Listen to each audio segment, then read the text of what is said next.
Hey guys, this is Rick coming at you with Weed to No Basis, the podcast for all things cannabis business related. Are you an entrepreneur? Have something you wanted to create, something you wanted to bring to life in the cannabis industry? Maybe you've always wanted to partake in one of the biggest industries in modern day history. This is the podcast to listen to. Hey guys, this is Rick and welcome back to HempQ or Hemp Central, or insert your favorite cool hemp CBD headquarters name in the blank, if you will. But we're downstairs, and this is our home. And like we shared with you, is we like to invite you in and make you feel comfortable. Because you know what we do here on the show is we talk to you, the cannabis startup entrepreneur, whether you're CBD or hemp or marijuana, whether you are a plant-touching, non-plant-touching ancillary business. We want to make this as real, as actionable, and frankly as raw as it gets. Our goal is to, our vision actually for our company, Green Seed Cannabis Co., is to help 1,000 cannabis entrepreneurs achieve success by 2025. But before we go on, I just want to say thank you for being here. And as usual, if you're here, it's because you're on a weed to know basis. So today I'm gonna share a little bit. Kind of, it's going to be a little personal, and it's very true. And it's a little bit about where I was and one of the pivotal moments which really catapulted me into the industry. So way back in the earlier episodes, in fact, I think if you go back to probably episode 1, where we talk about cannabis origin story, the reason why we recorded episode 1 wasn't so much that you could hear my story. It was more so because you too have a story. And that's one of the key differentiators in anybody's business, especially yours. If you're starting something in the CBD or cannabis or hemp space, it's not necessarily about how cool your packaging is. That's a factor. It's not necessarily the type of brand or logo you have. That's a factor. It's not about who endorses it, whether it's Dr. Smorgasborg or some athlete. Those are factors. What's really differentiating that nobody can copy from you is your story. So in episode 1, if you go all the way back, because now we've been at this for quite a few months, and we've shared a lot. But if you go back to episode 1, you're going to see it's my origin story, like mine. One of the key moments that catapulted me into this industry, and so I have props here, and you probably can't see them. I'm going to show them to you in a second. But assuming you listened to episode 1. One of the things I mentioned was, and also just as a segue, guys, I'm also going to share that we're about to release our new ebook. And so it'll be digital. If you're interested, you can drop a note here on the bottom, and I'll happily send you a copy for free. If you're listening to this or watching, I'm going to send you a copy. So our goal is to move the needle in the industry forward, to help you become better. But in episode 1, guys, I talked about a moment. And it's something I write about in the book as well. And as you listen, it's not about, wow, Rick has a cool story. What it's really about is helping you excavate or really shine a light on your story. So I want you to really take note to my story, but really how you can better share your story, one of your critical differentiators. So years ago, I mentioned in episode 1 how I work at home alone. I still do. I work at home. I have for probably a decade. So haven't had an office per se. As an entrepreneur, I can work, and with the business we're in, I can work remotely, and I choose to work from home. Like we on the intro, this is where we live. We literally work and record from home.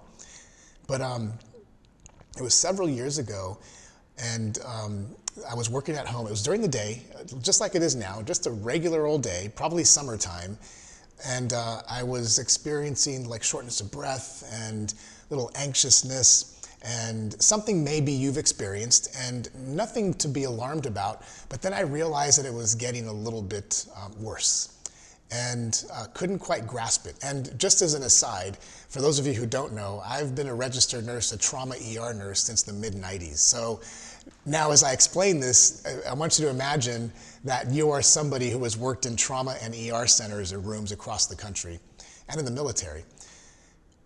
But I was having shortness of breath, and I started to feel really anxious, and I couldn't explain it. And even as I'm telling you, this is how it felt. It was just going around and around, and it was bouncing in my head.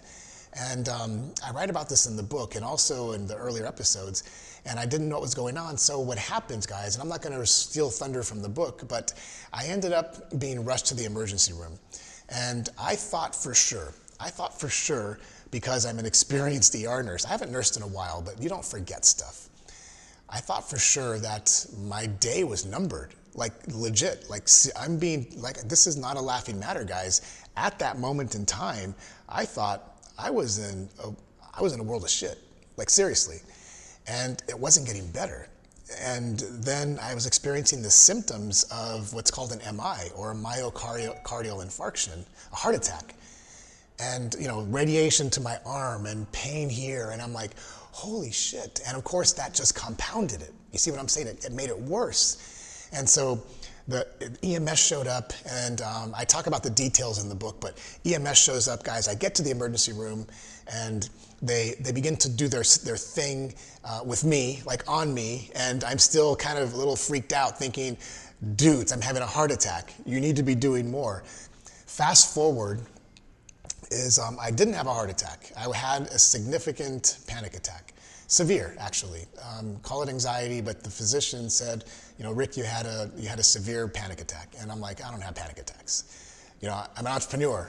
We're bulletproof. You know, this stuff bounces off of us. That's impossible.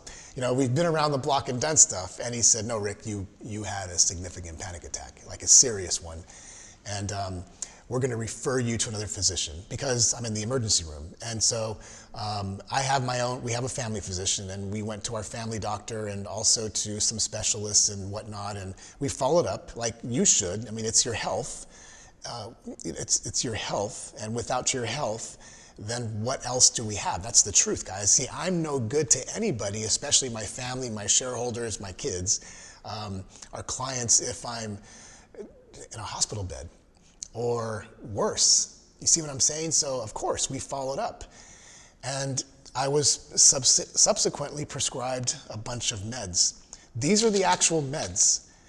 In the book and in the episodes, you hear me talk about the meds, and I don't want to turn these around because it has names and all that, but these are the actual bottles I was prescribed years ago, and I'm going to share with you what they are, because this changed my life, and this is part of my story, and this is why I'm so freaking passionate about this industry, not only as a consumer, but as somebody who works with and coaches entrepreneurs like you, because there are people out there who need what you have. They are on their knees praying for you right now, and that's why we create this show. That's why we do these episodes. That's why I'm here today, going to open up my kimono.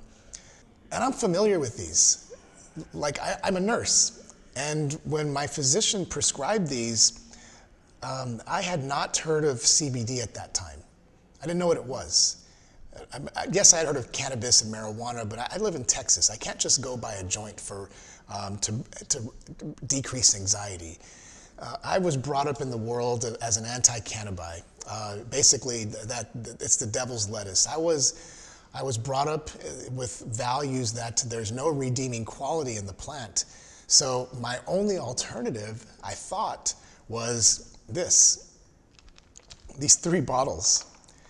And the first one it's called Zolpidem, or it's called Ambien. That's the name we know. You know, drugs, pharmaceutical drugs, they have funny names, but you know them as aspirin or Tylenol or whatever. So this is Ambien.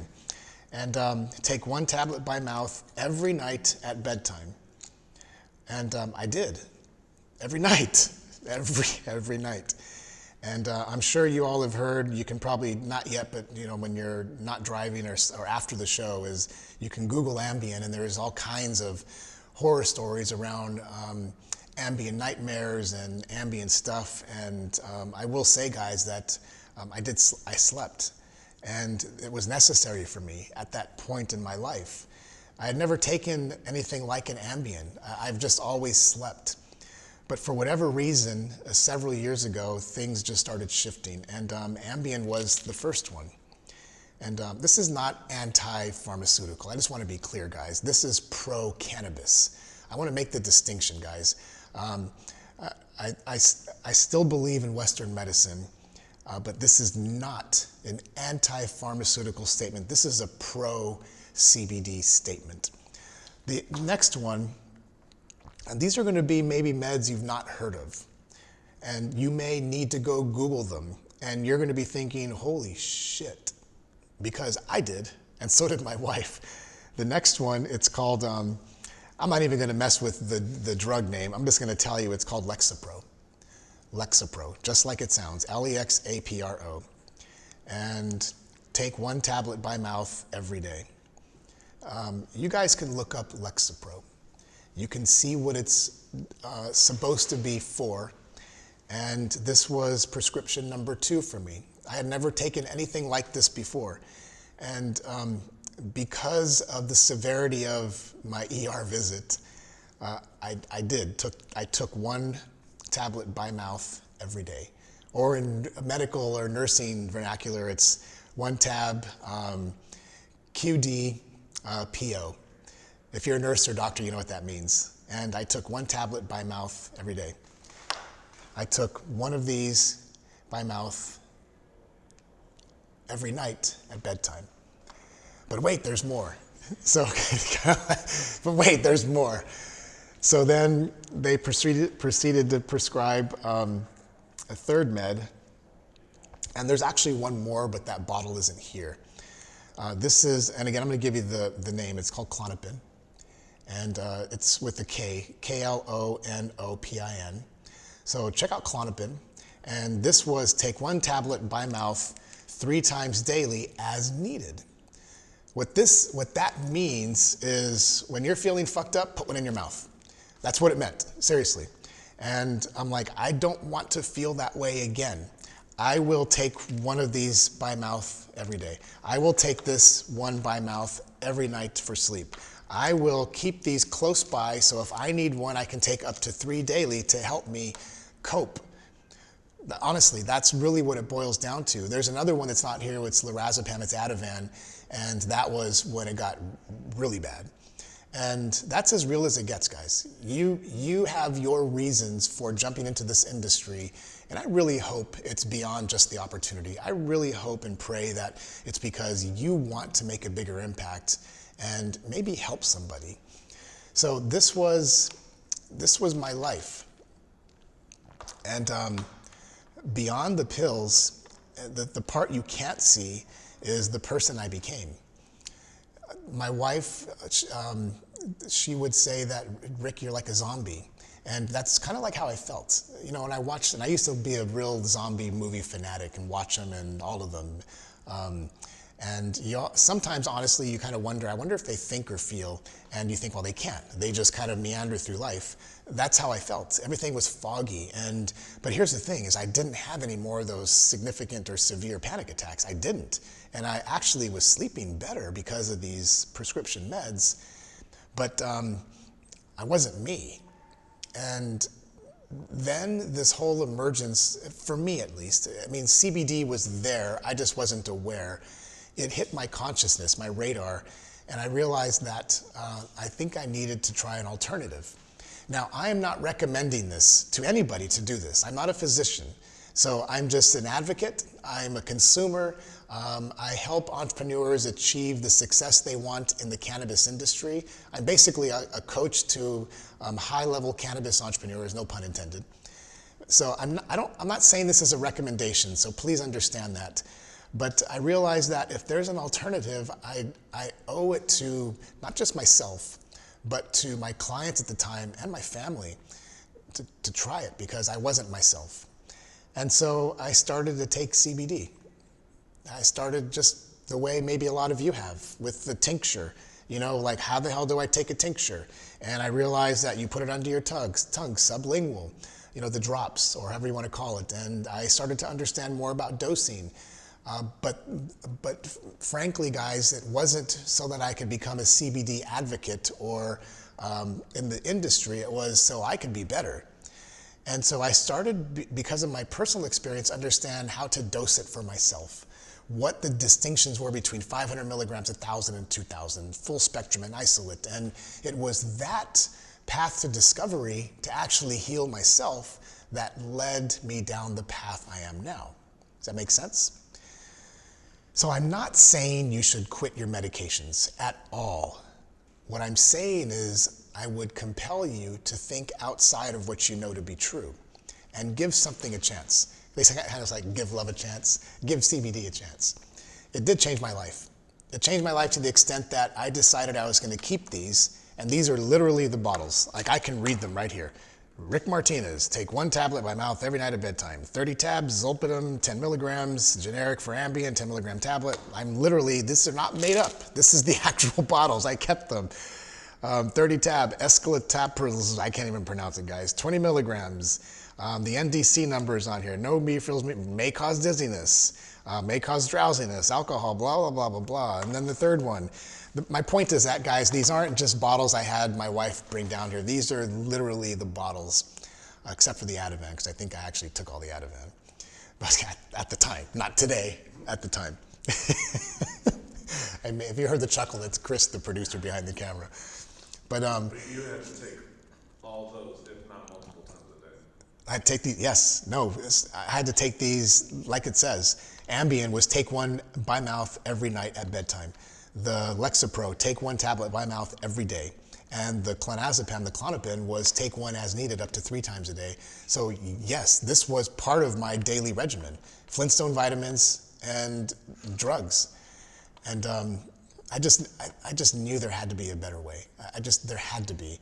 And I didn't know what I didn't know about the CBD or cannabis industry, guys. Frankly speaking, I had been raised, more morally and ethically that it was wrong. And I've done a total 180. And so the reason why I'm sharing this today, guys, isn't so you can say, damn, Rick, that sucks. Or, bro, man, I wish I can give you a hug. I mean, I'll give you a hug. I'd love to. Seriously, I'm not, the thing is, find your voice, find your story, find the reason, find the thing that makes you distinctly different from anybody else out there, and don't ever be afraid to tell it, guys. My story at face value may be like, okay, so prescribe some stuff, life change, CBD, boom, done. Maybe your story is deeper. Maybe it's way deeper. Maybe it's not, but here's the beauty. It's your story. It's your story. And there's no message here today about growing your cannabis business. The message here today is your story. If it can change one person's life, let me ask you this. Don't you think you should tell it? Your answer is likely yes. You're probably nodding your head saying yes. If your story can impact positively one life, I'm going to say this, it's your moral obligation, your moral authority, your moral duty to share that story. No matter how bad you think it is or it isn't, somebody is going through the things you're going through now. Somebody needs to hear your story. And that is the genesis of what we're doing here in this industry today. It started with the story, simply put. I had no idea about the cannabis opportunity, none. I just knew that I had to get fucking better. And my wife might say, and what happened? Because you didn't. I'm just kidding. She was down here a minute ago. Guys, that's where it began. That's where the journey began. So in a way, this is a prequel. This is a prequel to our very first episode. Go all the way back to episode 1. Because now what you just heard is the story that led up to our cannabis origin story. That's all I got today. Hope you found some value in this, if nothing else, by just being transparent, sharing your heart, because that is one of the beauties of being an entrepreneur in the industry. It's beyond the opportunity, beyond the plant, beyond the bud. It's you can actually impact somebody's life by something that only you can share, your story. I want to thank y'all for tuning in. If you have any comments, questions, drop them down below. If you're driving, then by all means, don't do it while you're driving. Pull over. Type in some questions. I'm happy to answer, guys. You can always hit us up, greenseedalliance.com. Leave us some comments, guys. As you know, this show is absolutely free. We don't expect you to do anything except leave some comments, show us some love, and tell your friends about us here at Weed to Know Basis. That's how we spread our love, right here, face to face, eyeball to eyeball, or if you're listening to this on your earbuds. Thank you guys for tuning in. And by all means, remember, if you're listening, if you're here, if you're watching this, it's because you too are on a Weed to Know basis. Have an awesome day. Peace.